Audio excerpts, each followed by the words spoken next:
অনেক তো হইলো বিদেশি রান্না, আধুনিক রান্না। আজকে চলেন এক অন্য রকমের রান্না করি, মা চাচির হাতের রান্না। আসসালামু আলাইকুম, সকলে কেমন আছেন? আর সেটা হইলো ডাটার চাশনি রান্না। তো এর জন্যই আমার খুঁজে খুঁজে পাকা ফুল আলা শক্ত ডাটা নিয়ে আসলাম।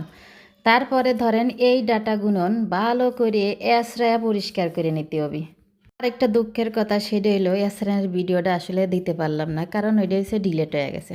তো যাই হোক চলে আসলাম। ডাটা, কাঁঠালের বিচি দুইটাই কিন্তু আমি পরিষ্কার করে নিছি। তো যেহেতু কাঁঠালের সময় তাই একটু বিচিও দিলাম স্বাদের জন্যে। তো যাই হোক এখানে মশলাগুলো বাইটে নিচ্ছি। সাথে হয়েছে সরিষা। সরিষা ছাড়া তো এই রান্নাটা একদমই হইবেন না, কারণ এটার মূল মজাই হচ্ছে সরিষা। তাই এর জন্য অল্প কয়টা সরিষা আমি আগের থেকে ভিজে রাখছিলাম, সেই সরিষাগুলোও বাইটে নিচ্ছি।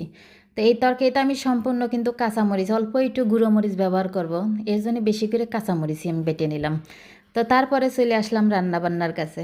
বাটাবাটি শেষ, তেল দিয়ে তারপরে মশলাগুলো ভালো করে কষা নেব।